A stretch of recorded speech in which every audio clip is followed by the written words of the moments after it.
ሰላም ጤና ይስጥልን አድማጭ ተመልካቾቻችን ጥር 16 2018 ዓ.ም ዕለታዊ መረጃዎችና ዘገባዎችን ይዤ መጥቻለሁ።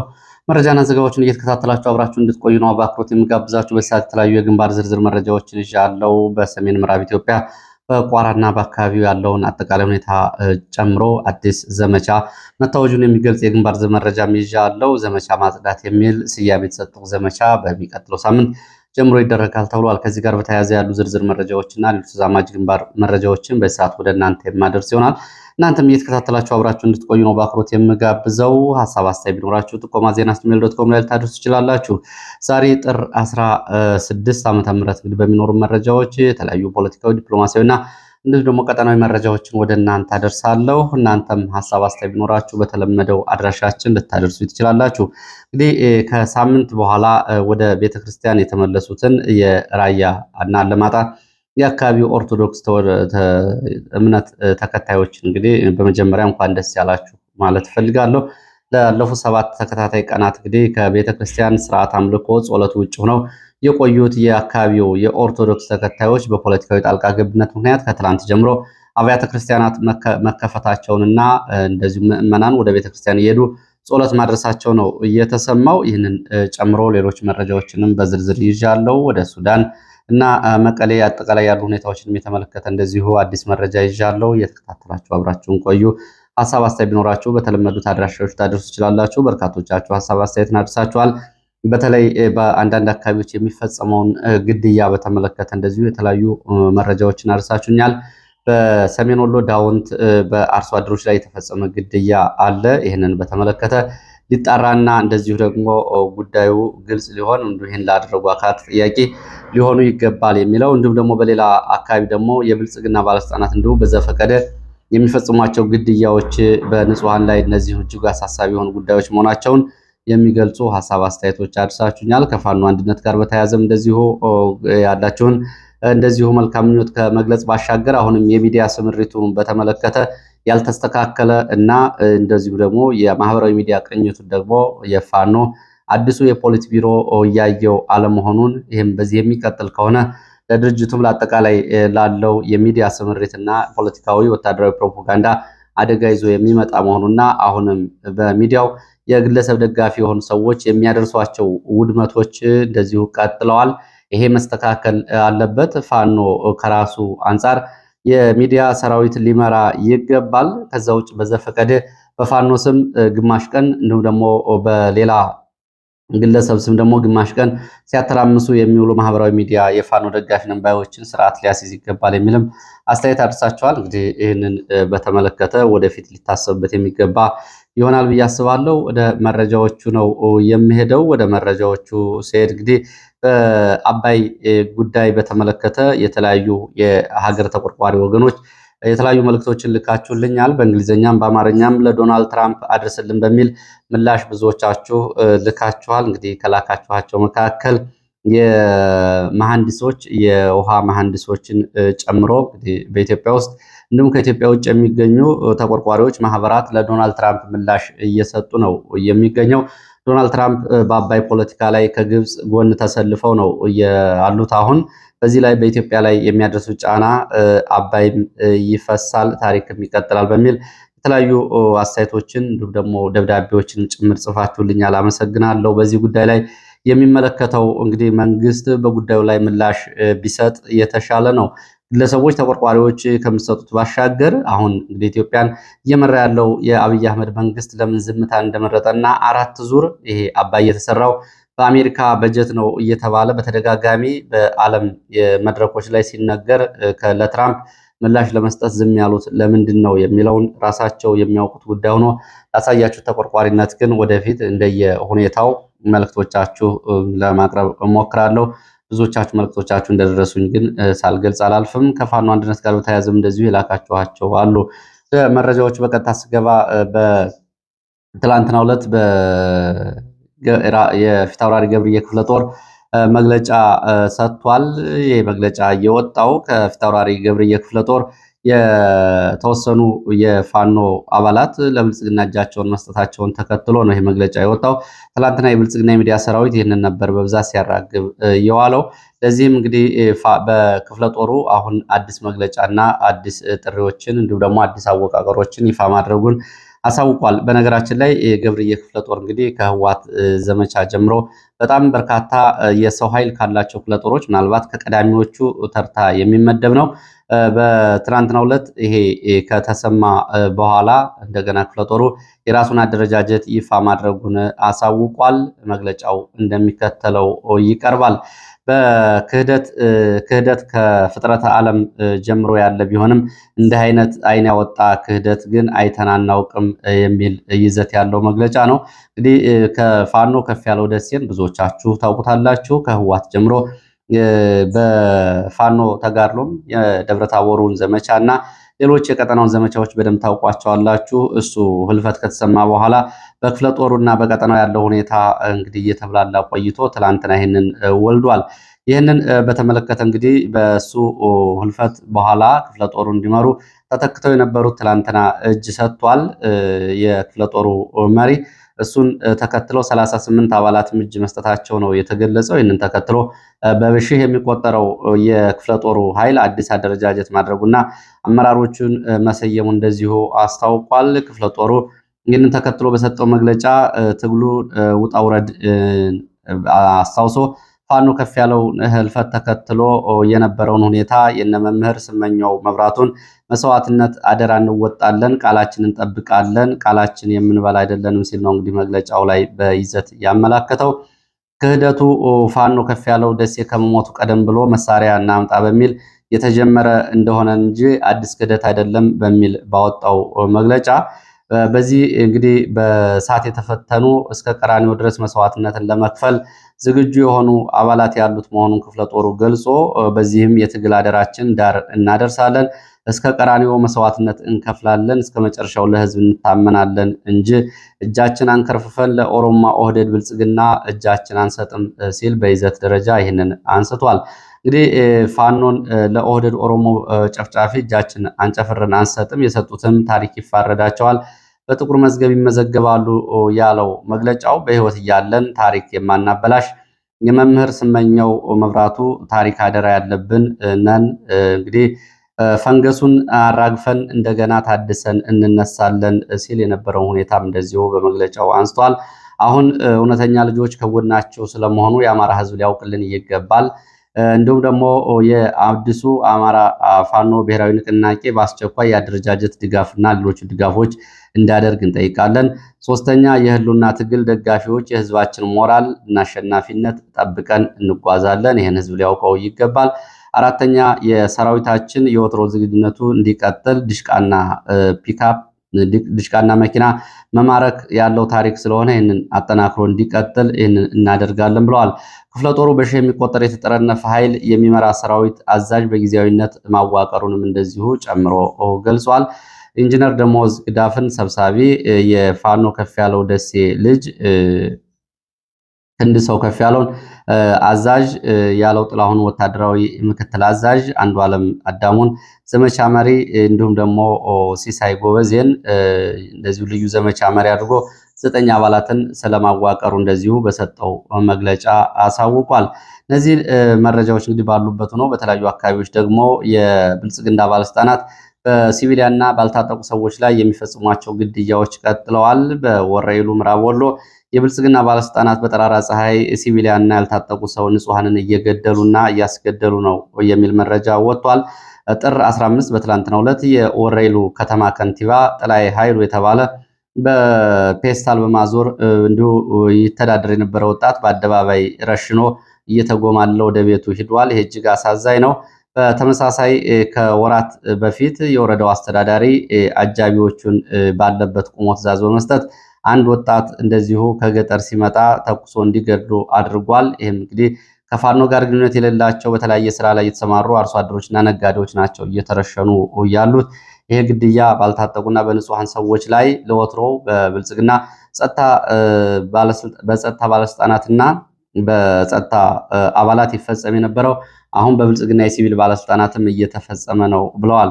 ከዚህ ጋር በተያያዘ እንደዚሁ ሰሜን ወሎ ዳውንትን በተመሳሳይ በንጹሐን አርሶ አደሮች ላይ ግድያ የፈጸሙ ታጣቂዎች አሉ። እነዚህ ጉዳይም እንዲጣራ የሚል እንደዚሁ ጥቆማ መጥቷል። እነዚህ የፋኖ አባላት ይሁኑ አይሆኑ የሚለው እንዲጣራ ነው ጥያቄ እየቀረበው። በዚሁ ወደ ምዕራብ ወሎ ወዳሉ መረጃዎች ሄዳለሁ። ወደ ምዕራብ ወሎ ቀጠና ስንሄድ ከቀጣዩ ሳምንት ጀምሮ ዘመቻ ማጽዳት የተባለ ዘመቻ በምዕራብ ወሎ ቀጠናዎች ለማድረግ ሰፊ ወታደራዊ ዝግጅትና ወታደራዊ እንቅስቃሴ የሎጂስቲክ ማጓጓዝ ስራ የተሰራ መሆኑን የመረጃ ምንጮቹ ጠቁመዋል። ባለፉት 7 ተከታታይ ቀናት ከሰሜን ወሎ ሃራ፣ መርሳ፣ አምባሰል፣ ኮምቦልቻ እንዲሁም ደግሞ ከአፋር በደሴ በኩል ወደ ምዕራብ ወሎ ተጨማሪ ኃይል እየተጓጓዘ ነው። እንዲሁም ደግሞ በአምባሰል በተንታ በኩል እንደዚሁ ተጨማሪ ኃይል እየተንቀሳቀሰ ሲሆን ከሸዋ ሚዳና ደራ አካባቢ እንደዚሁ በቀጠናው ስምሬት ላይ ያለው የአየር ወለድና የሪፐብሊካን ኃይል ጭምር ወደ ጃማ ወረኢሉ ወደ ደገር ከለላ ስምሪት እንዲያደርግ እንቅስቃሴ መጀመሩ ነው የመረጃ ምንጮቹ የገለጹት። ባለፈው ታህሳስ ወር መጨረሻ በ8 ወረዳዎች በተመሳሳይ ሰዓት ፋኖ ጥቃት በመፈጸሙ ተንታ ወረዳን ሙሉ በሙሉ፣ መቅደላን ወረዳን ሙሉ በሙሉ፣ አጅባር ከለላና እንዲሁም ደግሞ የወረኢሉና ጃማ አካባቢዎችን ፋኖ መቆጣጠሩን ተከትሎ ከፍተኛ ድንጋጤ ውስጥ የገባው የ801ኛ ኮር ተጨማሪ ድጋፍ ጠይቆ ነው ይሄ ዘመቻ ለማድረግ ወታደራዊ ስምሪትና እንቅስቃሴ የተጀመረው። በዚህም እንግዲህ ፋኖ በወቅቱ እነዚህን ወረዳዎች በተመሳሳይ ሰዓት መቆጣጠሩን ተከትሎ በድሮን ጥቃት ጭምር በተንታና በአካባቢ ተከታታይ በመፈጸም እንደዚሁ በንጹሐን ላይ ጉዳት መድረሱ ይታወቃል። ከኮምቦልቻ ተጨማሪ ኮማንዶም ወደ ምዕራብ ወሎ መንቀሳቀሱና በደሴ በኩል እንደዚሁ በርካታ ኃይል እያለፈ ሲሆን ጀነራል ዘውዱ ሰጣርጌ 11ኛ እዝ አዲሱ ኃይል ከሰሜን ወሎ ሃራና አካባቢ ወጥቶ ወደ ምዕራብ ወሎ 13 አካባቢዎች እንዲንቀሳቀስ መካነ ሰላም እንዲሁም ደግሞ ገደራና አካባቢው እንዲሁም ደግሞ ከለላ ማዕከል አድርጎ ዘመቻዎችን በሚቀጥለው ሳምንት እንዲያደርግ ትዕዛዝ ስለመስጠቱ ነው የመረጃ ምንጮቹ እየገለጹት። ወደዚሁ ሰሜን ወሎ አለማጣ ስንሄድ ከ6 ቀናት በኋላ በአለማጣ ከተማ የሚገኙ አብያተ ክርስቲያናት ምናልባት 7ኛ ቀናቸውን ይዘዋል። ዛሬ መረጃው ሲቆጠር እነዚህ አብያተ ክርስቲያናት ለጸሎትና ለሃይማኖታዊ አገልግሎት ክፍት ተደርገዋል ነው እየተባለው። ጥምቀትን ተዘግተው እያሳለፉት እነዚህ አብያተ ክርስቲያናት እና ምዕመናኑ ዘንድሮ ጥምቀትን ሳያከብሩ የቆዩ ቢሆንም ጥር 15 ትናንትና መሻሽ ጀምሮ የተወሰኑት አብያተ ክርስቲያናት ክፍት መደረጋቸው ታውቋል። እንግዲህ ይህንን የሆነው በአብያተ ክርስቲያናት ያሉ የደብር አስተዳዳሪዎች ምዕመናን የጥምቀት በዓልን በኢትዮጵያ ኦርቶዶክስ ተዋሕዶ ቤተክርስቲያን በተነጠለው የመንበረ ሰላማ ጋር እንዲሁም ደግሞ ከህወሓት ታጣቂዎች በኃይል ከተያዘው ኃይል ጋር አናከብርም በማለታቸው እንዲሁም ደግሞ በአብያተ ክርስቲያናት በርካታ አባቶች በስር ላይ የሚገኙ መሆናቸውን ተከትሎ በአጠቃላይ በፖለቲካዊ ጣልቃ ገብነት ነው እንግዲህ በአለማጣ አካባቢ ህወሓት እያደረሰ ያለው በደል በነገራችን ላይ ሌላ በደል ብቻ አይደለም፣ የፖለቲካዊ እንዲሁም ደግሞ ሰብአዊ ወታደራዊ በደል ብቻ አይደለም፣ ሃይማኖታዊ በደልም ጭምር ምናልባት በኢትዮጵያ ታሪክ በአካባቢው የጥምቀት በዓል ሳይከበር የዋለበት ጊዜ ይሄ መጀመሪያው ነው። ይሄ ሆኗል። ለማንኛውም ከዚህ በኋላ የአለማጣ ከተማ የህወሓት ከንቲባ ሞገስ ሽፈራው በመከላከያ ወታደራዊ ፓትሮል ተይዞ አመሻሹን መወሰዱንም የመረጃ ምንጮች ገልጸዋል። ሽማግሌዎችን ይዞ ሲሄድ ነው አስገድዶ ወደ ካምፕ እየወሰደ ባለበት ሰዓት ነው በመከላከያ እየተወሰደው።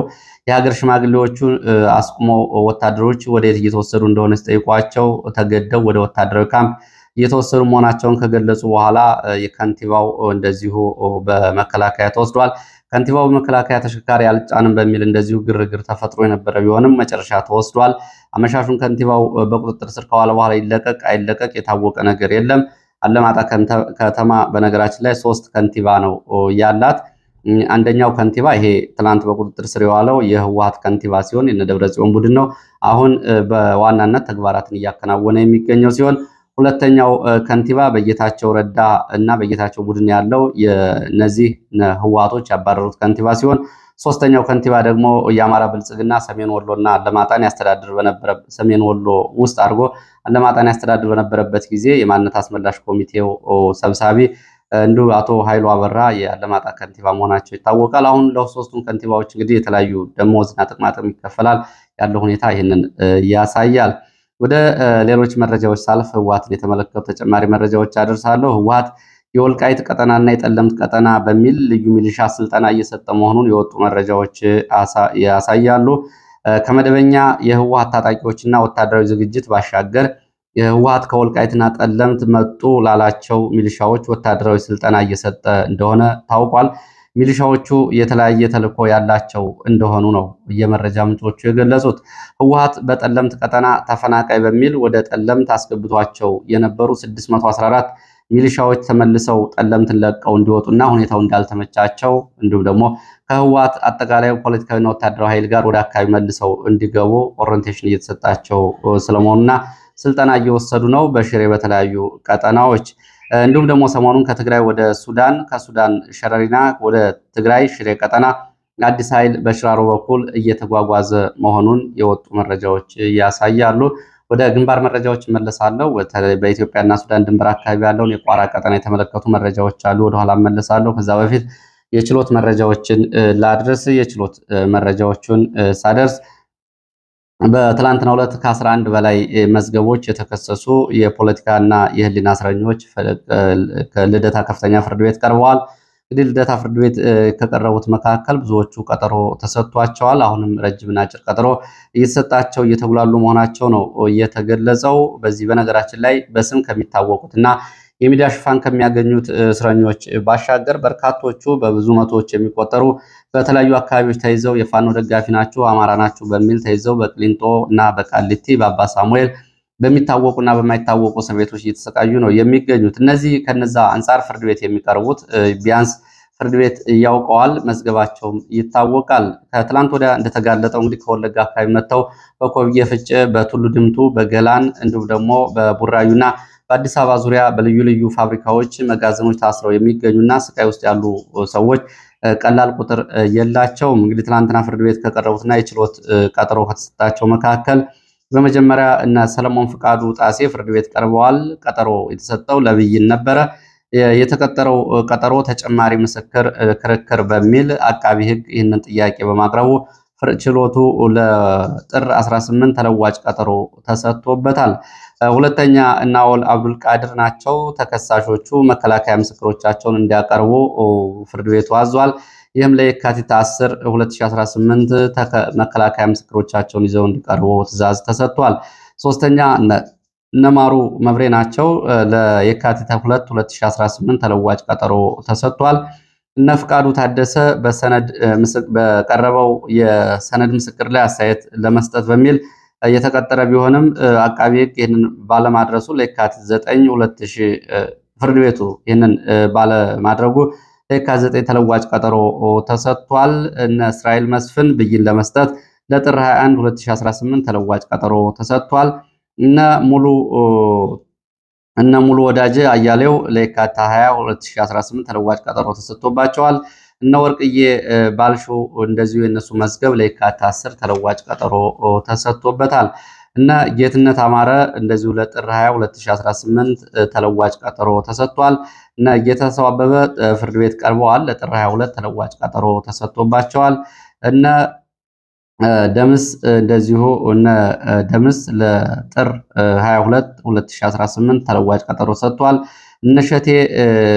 እነሸቴ ወይንሸት እንደዚሁ ለጥር 18 2018 ተለዋጭ ቀጠሮ ተሰጥቷል። በአጠቃላይ ትላንትና ፍርድ ቤት የቀረቡት በ11 መዝገቦች የተከሰሱ የህሊናና የፖለቲካ እስረኞች ናቸው። የአማራ ማህበር ሳምንታዊ ሪፖርቱን አውጥቷል። የአማራ ማህበር በሳምንታዊ የአማራ ጦርነት እያለ በሚያወጣው ሳምንታዊ ሪፖርቱ በተለያዩ አካባቢ የተደረጉ ውጊያዎችንና ይህንን ተከትሎ የደረሱ ሰብአዊና የመብት ጥሰቶችን በሪፖርቱ ይዞ ወጥቷል። የአማራ ጦርነት ወቅታዊ መረጃ በሚል ከጥር 4 በኢትዮጵያ አቆጣጠር እስከ ጥር 10 2018 ያለውን ሳምንታዊ ሪፖርት ይዞ ወጥቷል። በአማራ ክልል የሚገኙ በ9 ዞኖች እና በ24 በላይ ወረዳና ከተማ አስተዳደሮች ውጊያዎች መደረጋቸውንና ይህንን ተከትሎ የመብት ጥሰቶች መመዝገባቸውን ሪፖርቱ ገልጿል። በኦሮሚያ ክልል ምስራቅ ወለጋ ዞንም እንዲሁ የሰብአዊ መብት ጥሰቶች ተመዝግበዋል። በአማራ ክልል በሰሜን ወሎ፣ ምዕራብ ጎጃም፣ ሰሜን ጎጃም ዞኖች በራያ ቆቦ፣ ጃቢ ጠህናን፣ ይልማና ደንሳ ወረዳዎች የንጹሐን ዜጎች ጉዳት ደርሷል።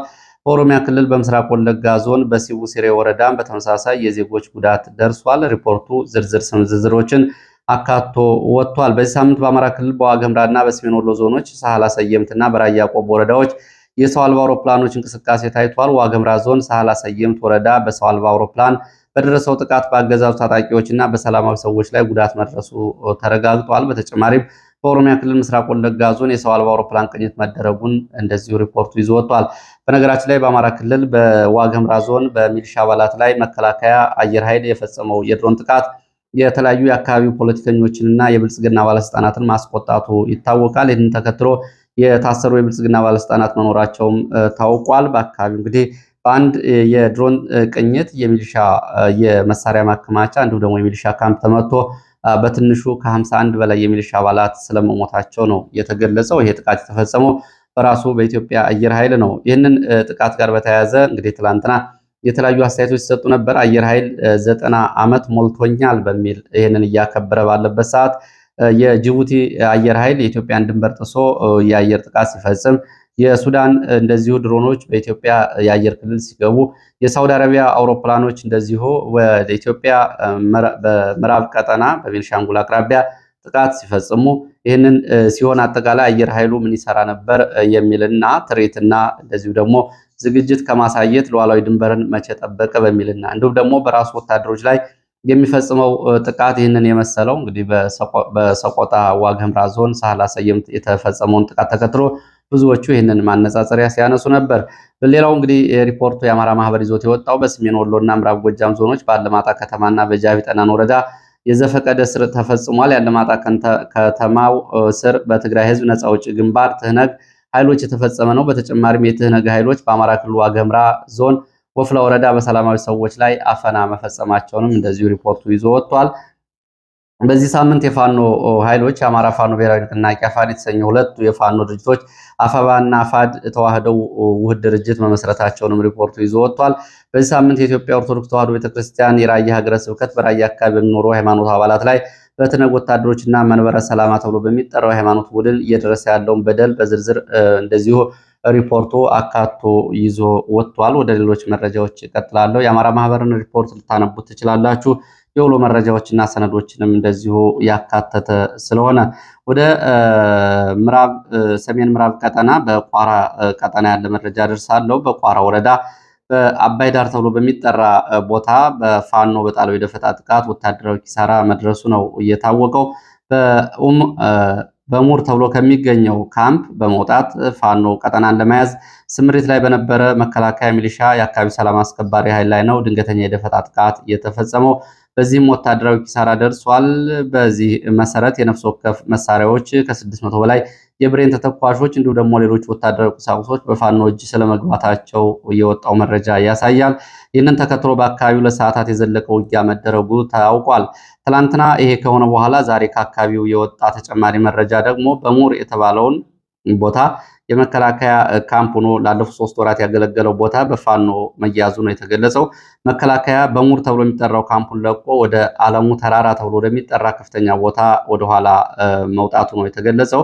አባይ ዳር ያለ ኃይል እንደዚሁ የተቆረጠ ስለመሆኑና በአካባቢው አሁን ከፍተኛ የሆነ የድሽቃና የሞርተር የዙ 23 ድብደባ መኖሩን የመረጃ ምንጮች ገልጸዋል። ተጨማሪ መረጃዎች እንደደረሱኝ አቀርባለሁ። የቋራ ኮሪደር ቁጥጥር ዘመቻ በሚል ከወረዳው ተጨማሪ ኃይል ከቋራ ወረዳ ማለት ነው ወደ በሙርና አካባቢው በዚህ ሰዓት እንቅስቃሴ እያደረገ መሆኑን የወጡ መረጃዎች ያሳያሉ።